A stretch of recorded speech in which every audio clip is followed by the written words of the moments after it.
The front door slammed shut, a gunshot in the quiet house, and the echo lingered like a bruise. I stood frozen in the living room, my pulse hammering in my throat, as the words I'd just hurled at Sarah, "If you go, don't come back," clawed their way back into my chest. Her eyes had flickered with something, defiance, maybe hurt, before she grabbed her coat and left. The silence now was suffocating, thick with the scent of her lavender perfume still clinging to the air. I wanted to run after her, to scream that I didn't mean it, but my feet stayed rooted, heavy with the dread that had been building for weeks. It started with small things. A phone turned face down on the counter. A laugh that didn't quite reach her eyes when I asked about her day. The way she'd linger in the bathroom. The soft glow of her phone screen illuminating her face through the crack in the door. I told myself it was nothing, work stress maybe, or just the ebb and flow of 12 years together. But tonight, when she said, "I'm going out," her voice clipped and her eyes avoiding mine, something snapped. The words spilled out before I could stop them. Raw and jagged, slicing through the fragile trust we'd built. I sank onto the couch, the leather creaking under my weight, and stared at the coffee table. Her half-empty wine glass sat there, lipstick smudged on the rim like a taunt. My hands trembled as I reached for my phone. Thumb hovering over her name. Call her. Apologize. But what if she didn't answer? What if she was already with him? The thought slithered into my mind, unbidden, a venomous whisper I'd been ignoring for too long. I set the phone down, my breath shallow, and let the silence press in. The house felt alive with accusation. The ticking of the kitchen clock was too loud, each second a reminder of her absence. I wandered to the bedroom, hoping for distraction, but her side of the closet gaped open, a few hangers swaying slightly as if disturbed. A scarf, blue, her favorite color, lay crumpled on the floor. I picked it up, the silk cool against my fingers, and caught a faint trace of something unfamiliar. Cologne? No, I was imagining it. I had to be. But my heart thudded harder, and I shoved the scarf back into the closet, slamming the door. I tried to rationalize it. Sarah was loyal. She'd always been loyal. The late nights at the office, the weekend team-building trips, she'd explained them all. She was up for a promotion, she said, working herself to the bone.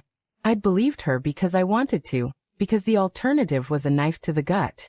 But now, standing in our too-quiet bedroom, I couldn't shake the image of her slipping out the door, her lips tight, her eyes guarded. Where was she going? Why wouldn't she tell me? I grabbed my keys. I couldn't stay here, drowning in questions. The night air was sharp as I stepped outside, the streetlights casting long shadows across the pavement. Our neighborhood was quiet, the kind of place where people waved from porches and pretended everything was perfect. I climbed into my car, the engine's hum a poor substitute for courage, and drove toward the bar she sometimes mentioned, the Rusty Anchor. It was a guess, a stab in the dark, but I needed something, anything to anchor me. The bar was crowded, the air thick with cigarette smoke and the low thrum of music. I scanned the room, my stomach twisting. She wasn't here. Of course she wasn't. I was being paranoid, letting my imagination run wild. But then I saw her coat, red, unmistakable, draped over a chair in the corner. My heart stopped.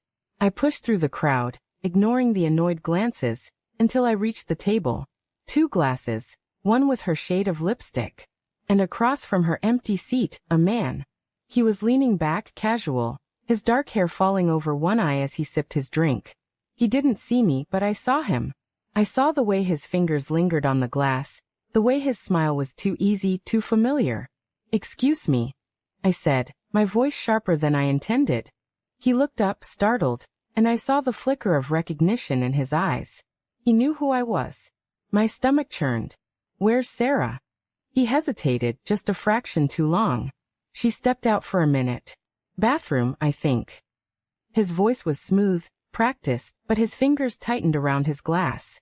I didn't sit. I didn't move. I just stood there, my pulse roaring in my ears, as the pieces clicked together. The late nights. The guarded smiles. The cologne on her scarf. I wanted to grab him, to demand answers, but my body felt heavy, like I was sinking into the floor. "Who are you?" I asked, though I already knew. Not his name, maybe, but what he was. "James," he said, offering a hand I didn't take. "I work with Sarah." You must be Mark. Work. The word was a lie, and we both knew it. I could see it in the way his eyes darted to the side, the way his smile faltered. I turned and walked toward the bathroom, my legs moving on autopilot. The hallway was dim, the walls stained with years of spilled drinks and regret. I pushed open the women's bathroom door, ignoring the startled gasp from a stranger washing her hands. Sarah? My voice cracked, desperate. No answer. I checked the stalls, empty. She wasn't here. She'd slipped away, like smoke, leaving me to choke on the truth. Back in the bar, James was gone. Her coat was still there, abandoned, a cruel reminder. I grabbed it, the fabric soft and heavy in my hands, and something fell out of the pocket. A hotel keycard, the kind with a cheap plastic sheen. Room 214, the Crestwood Inn. My vision blurred, the edges of the world sharpening into something cruel and inevitable. I don't remember driving to the hotel. The neon sign buzzed overhead as I parked, its red glow staining the pavement like blood. The lobby was empty, the clerk barely glancing up as I strode past. Room 214 was on the second floor, and each step up the stairs felt like wading through quicksand. My hand shook as I slid the keycard into the lock. The door clicked open, and I stepped inside. The room was dark, the air heavy with the scent of unfamiliar cologne. Sarah stood by the window, her silhouette framed against the city lights. She turned, her face pale, her eyes wide with something that wasn't quite guilt but wasn't innocence either. Mark, she whispered, and the sound of my name in her voice broke something inside me. Why? The word was all I could manage, raw and ragged, carrying every ounce of my heartbreak. She didn't answer right away. She crossed her arms, her shoulders hunching as if she could shield herself from the truth. I didn't mean for it to happen, she said finally, her voice small. It just did. It just did. The words were a slap, casual and cruel, as if our life together could be undone by accident. I wanted to scream, to shake her, to demand a better answer. But I saw it then, the suitcase in the corner half-packed. Her favorite sweater, folded neatly on top. She wasn't just betraying me. She was leaving. You were going to run, I said, my voice barely above a whisper.